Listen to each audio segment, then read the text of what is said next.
आरएसपुरा अरनिया ते सुचेतगढ़ के बन्ने वाले इलाके के लोग बन्ने उपर मशकूक हरकत की दिखिए त्राई जन गए दिन। इसकी ताज़ा मिसाल है जंदी राती अरनिया की बॉर्डर आउटपोस्ट मुकेश उपर पाकिस्तान आसिया किए जाने वाली सीज़ फायर वायलेशन ते किश मशकूक हलचल। BSF आसिया इसका मूँह तरोड़ जवाब दिता गया। दस्या जा रहा है जे कश्मीर बर्फबारी मूजब इनफिल्ट्रेशन नहीं होने करी पाकिस्तान जम्मू के बन्ने वाले इलाके थमां इनफिल्ट्रेशन कराने की तक है, इसलिए वो क्रॉस बॉर्डर फायरिंग का सहारा लैंदा है। इसे गल्ला थमां लोग त्राए दिन। राती अरनिया सैक्टर और परसों रामगढ़ सैक्टर दे विच पाकिस्तान ने सीज़ फायर वायलेशन की है, बॉर्डर उपर जिहड़ा उन्हें फायर किया और खास कर ये खसूसन बॉर्डर के लोग ने जोड़े जिसले भी कोई सीज़ फायर वायलेशन पाकिस्तान की तरफा होंगी है तो परेशान हो जाते हैं। और ये दिन जोड़े खास कर ये सर्दियों के दिन और लगातार अगे लोहड़ी का त्यौहार आने वाला है, फिर गणतंत्रता दिवस है और पाकिस्तान की तरफा जी है वो कोशिश इं लगता है कि वो साड़ी जी शांति है जी भंग करना चाहते हैं और सुख शांति के चला रहा सिलसिला। लेकिन अज कल दे विच ये दिखने च आवा है कि छोटी मोटी शरारत होना शुरू हुई है और ये कन्नै लोकें दे विच दहशत इन्नी ज़्यादा फैली रही है कि पुछो मत।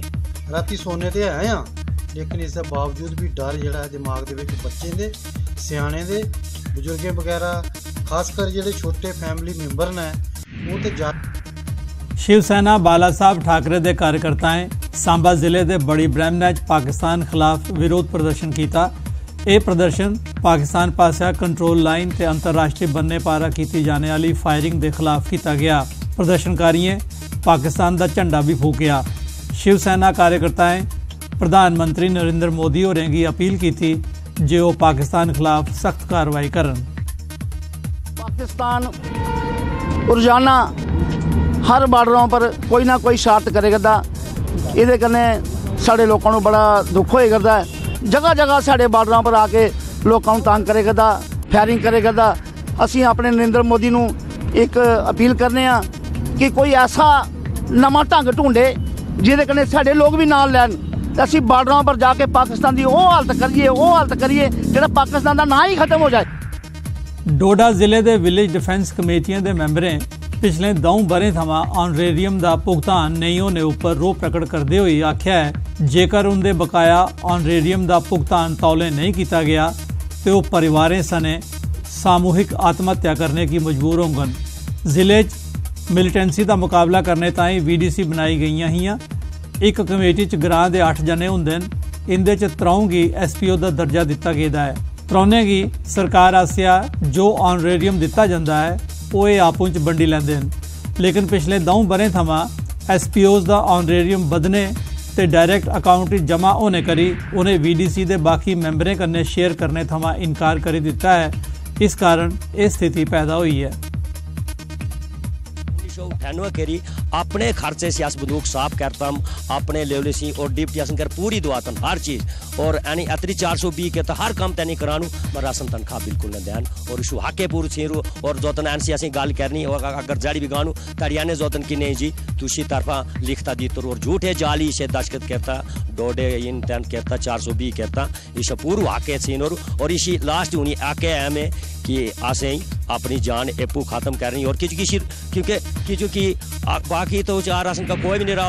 आप मीडिया के वसातत से भी हमें पता चला है और हमारे दफ्तरों में भी कुछ रिप्रेजेंटेशन आई हैं कि कुछ VDCs के SPOs फिर डिस्ट्रीब्यूट नहीं कर रहे हैं। इसमें पॉलिसी वही रहेगी है हमारी डिपार्टमेंट की कि जैसे पहले प्रैक्टिस रही है अभी भी वही रहेगी, कंटिन्यू रहेगी कि वो रिनोमिनेशन जो है इंडिविजुअल के लिए नहीं आया है, वो पूरी VDC के मेंबर्स में डिस्ट्रीब्यूशन के लिए आया है और ये उनको इसी बात पर जो है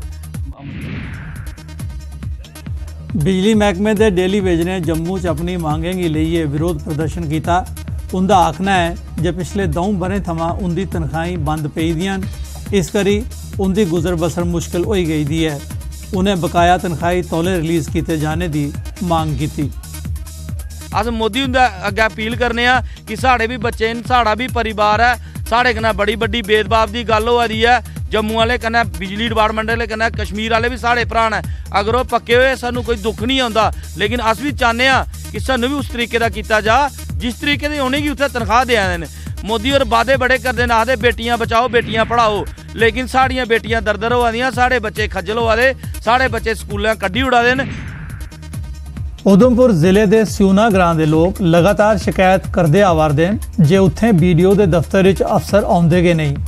ब्लाक के होर ग्राएं के लोग भी कामकाज ताईं BDO ऑफिस जांदे न, लेकिन निराश होइए परतोई जांदे न। न्यूज़ 18 की टीम सियूना BDO दफ्तर पुजी ते दिखिया सिवाय चपरासी दे कोई एहलकार या अफसर दफ्तर विच मौजूद नहीं आ। टेबल उपर तां तुआं सरकारी दस्तावेज खिलरे रहिंदे न। लोकें दा आखना जे BDO ते दूए एहलकार तारे मंगले के दफ्तर आउंदे न ते दफ्तर दा चपरासी गै दफ्तर खोलदा ते बंद करदा है। तुआईं BDO सियूना राजीव गंडोत्रा होरें लोकें दी शिकायत की बेबुनियाद मिथ्या। तो चीज़ है कि BDO दफ्तर में आना भी बड़ा घट बद गया, लेकिन सुनने च आया कि ये जरा दफ्तर हर सोमवार खुलता, लेकिन अज दफ्तर जो इतना है कोई नहीं, अफसर कोई मौका नहीं। चाहते अस है कि दफ्तर जो खुला रहना चाहिए एट ए टाइम, कोई भी है अगर दफ्तर है 5 ब्लाक का 5 पंचायतों का है ब्लाक दफ्तर एक है, तो ये खुला होना चाहिए। तो इस वास्ते कि वो असीं इत्थे मतलब कि वो आखते कि सोमवार दफ्तर खुला रहूगा, मगर असीं इत्थे लभदे नहीं हैं। कुदै मतलब कि 15 दिन बाद एक घंटे आउंदे, तो इस वास्ते असीं कोई बड़ी प्रॉब्लम होंदियां। इस ऑफिस में आज नहीं जाने का वजह ये है कि हमारी आज इधर DC ऑफिस में VC थी रिगार्डिंग SBM के, और ऑफिस खुला होने का तो नेचुरली एक PN है मेरे पास और एक AA है असिस्टेंट अकाउंट ऑफिसर, वो मेरे साथ होते हैं जिन्होंने रिपोर्ट बनानी थी। आज SBM की हमने इधर लाइबिलिटी अपनी देनी थी रिगार्डिंग वो, और वो AA है वो कठुआ से आता है।